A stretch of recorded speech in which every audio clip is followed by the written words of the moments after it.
अस्सलाम वालेकुम dear student. आज हमने ideal fluid dynamics mean fluid mechanics 2 का हमने नेक्स्ट टॉपिक स्टार्ट करना है। नेक्स्ट टॉपिक स्टार्ट करने से पहले आप तमाम स्टूडेंट्स से मेरी रिक्वेस्ट है कि प्लीज़ मेरे चैनल को सब्सक्राइब करें और मेरी वीडियो को लाइक और शेयर ज़रूर करें। तो सबसे पहले आज हमने जो टॉपिक पढ़ना है वो हमें पास है वॉर्टिक्स लाइन। वॉर्टिक्स लाइन और उसकी हमने पढ़नी है differential equation of vortex line क्या होगी और उसकी हमारे पास जो इक्वेशन होगी वो हमने बेसिकली ड्राइव करनी है। तो सबसे पहले हमारे पास है vortex line. Vortex line is a line in which the vorticity vector and the tangent are parallel in the same direction. हमें बोला गया कि वॉर्टिक्स लाइन एक ऐसी लाइन को कहते हैं जिसमें हम वॉर्टिसिटी वेक्टर के साथ साथ उसके टेंजेंट वेक्टर हमारे पास हम उसको डिस्कस करते हैं। वो हम पास क्या होती है, पैरेलल मूव कर रही होती है वॉर्टिसिटी वेक्टर और टेंजेंट वेक्टर, और क्या कर रही होती है, same direction. Mean same direction. अगर हमारे पास एक ये है वेलोसिटी वेक्टर एग्जिस्ट कर रहा है तो उसके साथ साथ ही पैरेलल शेप में टेंजेंट एग्जिस्ट कर रहा होगा। तो अगर वो हमारे पास सेम होगा, पैरेलल होगा, तो उनकी जो डायरेक्शन होगी वो भी क्या होगी, सेम होगी। तो ये हमारे पास होगी वॉर्टिक्स लाइन। उसके बाद नेक्स्ट हमारे पास आता है differential equation of the vortex line. तो differential equation of the vortex line में हमने लिखा कि definition of the vortex line we know that the tangent vector and the vorticity vector are parallel. हमने कहा कि जो बाय डेफिनेशन हमने ऊपर पढ़ी है वॉर्टिक्स लाइन की, वो हमें क्या कहती है कि जो टेंजेंट वेक्टर है और वॉर्टिसिटी वेक्टर है वो आपस में क्या है, पैरेलल है। पैरेलल होने की वजह से इनका डॉट प्रोडक्ट क्या हो जाएगा, जीरो हो जाएगा। हमने टेंजेंट वॉर्टिसिटी वेक्टर जिसको इंडिकेट करते हैं जीटा से क्रॉस कर दिया, tangent vector is equal to zero. तो मीन पैरेलल की कंडीशन यही होती है, अगर हमारे पास वेक्टर पैरेलल हो तो उनका क्रॉस प्रोडक्ट किसके इक्वल आता है, जीरो के इक्वल आता है। तो इसी तरह हमने यहाँ पे टेंजेंट वेक्टर की यहाँ से हमने बाय डेफिनेशन हमने अप्लाई करवा दी। हमने कहा कि जो हमारे पास टी हेड है वो मीन टेंजेंट वेक्टर, वो उसका फार्मूला क्या होता है, d r over d S. हमने क्या कर दिया, टी हेड की जगह D r over d S put कर दिया। एस हमारे पास यहाँ पे क्या हो रहा है, डिवाइड। इधर हमने जब मल्टीप्लाई करवाया तो वो हमारे पास क्या बन गया, जीरो। यहाँ से जीटा क्रॉस डी आर आ गया। अब हमने यहाँ पे जीटा की वैल्यू पुट करनी है। हमें पता है जो जीटा होता है वो हमारे पास जीटा किसके इक्वल होता है, zeta x i unit vector plus zeta y j unit vector plus zeta z k unit vector का इक्वल होता है। इसी तरह हमने डी आर बनना है। हमें पता है जो आर होता है पोजीशन वेक्टर, वो किसके इक्वल होता है, x i unit vector plus y j unit vector plus z k unit vector के इक्वल होता है। अगर डी आर लेना हो तो इसका डिफरेंशियल ले लेंगे, d x i unit vector plus d y j unit vector plus d z k unit vector. अब हमने आई जे के जीटा की हमने लिख लेनी, विद रिस्पेक्ट टू एक्स क्या आया, डी एक्स आया, जीटा वो लिख लिया। With respect to y d zeta y आया, with respect to k unit vector क्या आया, जीटा जी। इसी तरह हमने डी आर को लिख लेना, आई के रिस्पेक्ट से डी एक्स आ रहा है, जे के रिस्पेक्ट से डी वाई आ रहा है, के रिस्पेक्ट से डी जी आ रहा है। ये हमने सारी वैल्यूज लिख ली। अब हमने क्या करना है, रो वन से इसको एक्सपेंड कर देना है। तो सबसे पहले हमारे पास आई, जब हमने आई लिखा first row first column delete हो गया, इसको मल्टीप्लाई करवा दिया, zeta y zeta z minus क्या हो गया, जीटा जी जीटा एक्स। इसी तरह से हमने क्या लिया, माइनस जे लिया, माइनस जैसे हमने फर्स्ट रो सेकंड कॉलम को डिलीट कर दिया, सेकंड कॉलम डिलीट हो गया फर्स्ट रो। तो ये हमने क्या कर दिया, इसको मल्टीप्लाई करवा दिया, zeta x d z minus क्या आ गया, zeta z d x. Similarly ऐसे प्लस के बाद हमने फर्स्ट रो डिलीट कर दी और उसके बाद थर्ड कॉलम डिलीट कर दिया। बाकी हमारे पास क्या बचा, zeta x d y minus zeta y d x. ये टर्म बच गई इज इक्वल टू जीरो। अब हमने क्या करना है, हमने कहा जो आई जे और के है वो हम पास क्या है, लीनियरली इंडिपेंडेंट है। लीनियर की इंडिपेंडेंट होने की वजह से उसके तमाम जो कोफिशिएंट्स है उसका हमारे पास क्या हो जाएंगे, वो मस्ट भी जीरो हो जाएंगे। जीरो होने की वजह से हम क्या करेंगे, ये वाली जो टर्म है आई को जीरो करके ये सारी टर्म इक्वल टू जीरो रख लेंगे। इस तरह जे को जीरो करके ये सारी टर्म जीरो रख लेंगे। इसी तरह के को जीरो करके ये सारी टर्म जीरो के इक्वल रख लेंगे। नेक्स्ट पेज के अंदर हमने यही वर्क किया है। हमने कह दिया कि जो आई जे के है वो हमारे पास लीनियरली इंडिपेंडेंट है। लीनियरली इंडिपेंडेंट होने की वजह से हमने कह दिया जो बाबा इक्वेशन है उसके कोफिशिएंट्स आई जे के वो हमारे पास क्या हो जाएंगे, जीरो हो जाएंगे। इसी तरह हमने फर्स्ट इक्वेशन लिखी, फर्स्ट इक्वेशन आई की रिस्पेक्ट से जब हमने आई को जीरो किया तो यहाँ से ये हमारे पास क्या टर्म बच गई, ये हमारे पास बच गया zeta y d z minus zeta z d y. तो इज इक्वल टू हमने क्या कर लिया, इसको जीरो के बराबर रख लिया। ये टर्म नेगेटिव थी, राइट साइड पे ले गए, ये पॉजिटिव टर्म बन गई। पॉजिटिव टर्म बनने के बाद यहाँ पे हमने देखा ये हमारे पास क्या है, ये डी वाई है। तो यहाँ पे हमने इसको इसको लिख लिया डी वाई, ये पास डी वाई क्या था, मल्टीप्लाई हो रहा था। तो इधर हमने देखा कि यहाँ पे अगर हम इसको देखें इन सिंपल वे, हम देखें कि ये हमारे पास क्या है, ये डी एक्स है, हमने डी जी है, ये हमारे पास क्या है, डी जी है। और यहाँ पे हमने देखा तो ये क्या है, ये हमारे पास जीटा जी क्या हो रहा है, मल्टीप्लाई हो रहा है। तो राइट साइड पे हमने क्या कर दिया, इसको डिवाइड कर दिया इक्वल टू। अब इसके बाद हमारे पास क्या है, डी वाई, ये हमने ऐसे लिख लिया। लेफ्ट साइड पे देखा कि जीटा वाई मल्टीप्लाई हो रहा है, तो राइट साइड पे आके क्या हो गया, डिवाइड हो गया। तो यहाँ से हमारे पास इसकी एक इक्वेशन बन गई। तो हमने इसको लिख लिया, वाई वाली टर्म पहले लिख ली और जी वाली टर्म बाद में लिख ली, ये ऐसे हुआ है हमारे पास। इसको हमने कह दिया, ये पास क्या है, इक्वेशन नंबर 1 है। इक्वेशन नंबर 2 के लिए हमने क्या करना है, सिमिलरली ऐसे ही हमने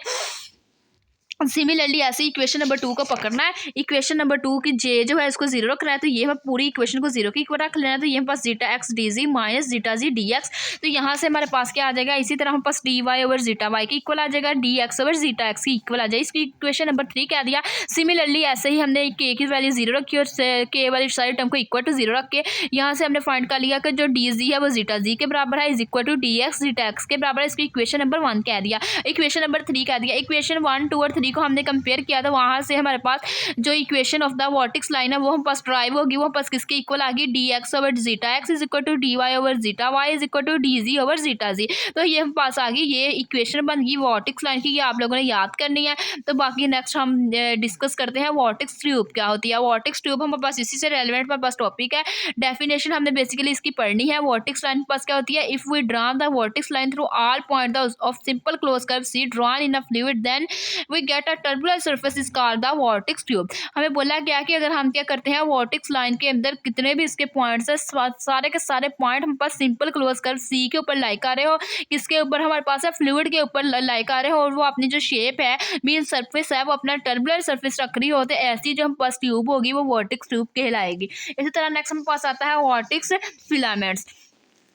वर्टिक्स फिलामेंट्स हमारे पास क्या होता है, वर्टिक्स ट्यूब। जो वर्टिक्स ट्यूब का इनफाइनाइट साइमिल क्रॉस सेक्शन एरिया है उसको हम क्या कह देते हैं, वो हमारे पास वर्टिक्स फिलामेंट्स हो जाता है, और सिंपली या वर्टिक्स हम इसको कहते हैं। जो भी हमारे पास वर्टिक्स ट्यूब का इनफाइनाइट साइमिल क्रॉस सेक्शन एरिया होगा वो हमारे पास वर्टिक्स फिलामेंट कहलाएगा। इस तरह नेक्स्ट हमारे पास है फ्लो अलोंग अ कर्व। अगर हमारे पास बात हो रही है तो फ्लो 2 पॉइंट हमारे पास क्या होगा, फ्लो बिटवीन पी और पी डैश अगर हमने फाइंड आउट करना है तो उसके लिए हमारे पास क्या होता है, v cross v dot f del f के बराबर होता है। अगर फ्लो अलोंग का कर्व ए भी बात करनी हो तो वो a to b velocity dot t head d of s के बराबर होता है। टी हेड हमें पता है किसके बराबर होता है, t hat mean tangent vector किसके इक्वल होता है, d r over d s के इक्वल होता है। इसी तरह हमने इसको क्रॉस मल्टीप्लाई करवाया, t hat into d s is equal to d of are.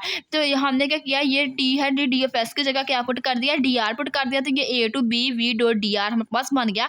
ये हमारे पास जो फ्लो आया वो कौन सा आया, फ्लो अलोंग कर्व ए और बी के रिस्पेक्ट से हमारे पास आ गया। नेक्स्ट हमारे पास बेसिक डेफिनेशन है सर्कुलेशन। इससे हमारे पास यहाँ से हमारे पास बेसिकली फ्लूइड मैकेनिक्स 2 हमारे पास स्टार्ट हो जाती है। ये हमारे पास वेरी इंपॉर्टेंट डेफिनेशन है, एज एमसीक्यूज हमारे पास आ सकती है और एज अ शॉर्ट क्वेश्चन में भी आ सकती है। सर्कुलेशन हमारे पास क्या होता है, circulation the circulation of the fluid along a single close curve lying entirely within the fluid it is denoted by gamma.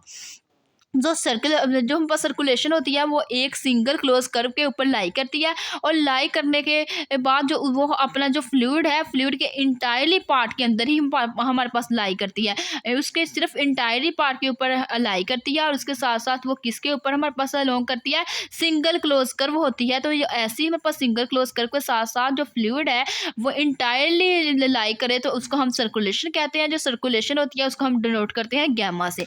इसी तरह नेक्स्ट हमारे पास सर्कुलेशन का फार्मूला है, वो हमारे पास क्या होता है, हमने वो याद करना है। तो उसका जो हमारे पास फार्मूला होगा वो gamma is equal to close curve हमारे पास क्या है, वी डॉट डी आर के इक्वल होगा। जो हमारे पास इसकी डायरेक्शन होगी वो ऑलवेज एंटी क्लॉकवाइज होगी। ये एज एमसीक्यूज में पास आ सकता है, आप लोगों ने इसको अच्छे से याद करना है। हमने क्या एक सर्कल ले लिया अनक्लोज, और यहाँ से हमने क्या कर दिया, ये हमारे पास वेक्टर वी वेलोसिटी वेक्टर हमने ये कह दिया टेंजेंट वेक्टर, और ये हमारे पास इसका पॉइंट पी है और यहाँ पे उसका एंगल थीटा बना रहा है। तो इसी तरह हमने जब ये हमने इसको डायग्राम्स की हेल्प से हमने क्या लिख दिया, क्लोज इंटेग्रल वी डॉट। हमें पता है कि जो हमारे पास डी आर है वो किसके इक्वल होता है, यहाँ से हमने बाय डेफिनेशन हमने लिखा कि टी हेड किसके इक्वल होता है, d r over d s के इक्वल होता है। यहाँ से हमने डी आर फाइंड करना है, तो हमें पता है कि ये डी एस क्या हो रहा है, इधर डिवाइड हो रहा है, तो इधर आके हम इसका मल्टीप्लाई कर दें, टी हेड डी एस किसके इक्वल आ जाएगा, डी आर के इक्वल आ जाएगा। अब जो हम जिधर जिधर डी आर है उधर हमने पुट कर दिया T hat into d S, तो ये पुट कर दिया। पुट करने के बाद अब हमने कह दिया कि ये परपेंडिकुलर बेस, तो वो हम पास क्या बना रही है, cos theta. T head d of S क्या बना रहा है, कोस थीटा, और डी ऑफ एस आ गया। तो ये हमारे हमारे पास क्या हो गया,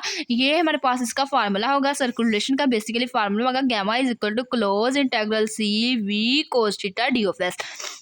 जो हमने वैसे फार्मूला ड्राइव किया करना है, फार्मूला पुट किया करना है सर्कुलेशन की डेफिनेशन का, वो बस यही हुआ करना है, gamma is equal to close integral c v dot t hat of d of s. ये हमारे पास इसका फार्मूला हुआ करना है, और ये हमारे पास बेसिक फार्मूला हुआ करना है। टेंजेंट की जब फार्मूला पुट करके जो वैल्यू आया करनी है वो पास गामा फंक्शन की रिस्पेक्ट से ये फार्मूला होना है। उसके बाद अगर मेरे पास बोला जाए relationship between the circulation and the vorticity, mean Stokes theorem की बात की जाए, अगर हमें बोला जाए कि सर्कुलेशन को कन्वर्ट करें वोटिसिटी में, तो हम कैसे कन्वर्ट करेंगे। हमने close integral we dot d are में पता है सर्कुलेशन का फार्मूला होता है, ये हमने पढ़ा है कि वो हमारे पास हमने किस में कन्वर्ट करना, स्टोक थ्योरम। स्टोक थ्योरम हमारे पास किसके लिए एप्लीकेबल होता है, डबल इंटीग्रल, और ऑलवेज यूज होता है सरफेस के लिए, तो हमारे पास यहाँ पे आ जाएगा एस।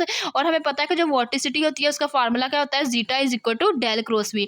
जीटा हमारे पास किसके इक्वल होता है, zeta is equal to del cross v के इक्वल होता है, डेल क्रॉस वी, और साथ हमारे पास क्या आ जाएगा, डी एस, मीन सरफेस की बात हो रही है। तो यहाँ हमारे पास अगर हमें बोला जाए कि हमने सर्कुलेशन को कन्वर्ट करें वोटिसिटी में, तो इसके लिए हमारे पास ये फार्मूला होगा, ये हमने याद करना। उसके बाद हम पास Euler equation of the motion का हमने यहाँ पे इक्वेशन लिखी है, वो हम पास क्या होगी, dv over dt is equal to mean material derivative is equal to f minus one over del p. तो ये आप लोगों ने याद कर लेनी है। Euler equation of the motion क्या होती है, मटीरियल डेरिवेटिव के बारे में पढ़ना है। Material derivative d capital d over capital t is equal to partial over partial t plus v dot del, और यहाँ पे जो भी हम पास वेक्टर आएगा डैश हमने लिखा हुआ है, यहाँ पे अगर वी होगा तो यहाँ पे हम वी लिख देंगे, इधर भी वी लिख देंगे और इधर भी वी लिख देंगे। तो ये हमारे पास है मटेरियल डेरिवेटिव की डेफिनेशन की स्पेक्सिस का फार्मूला।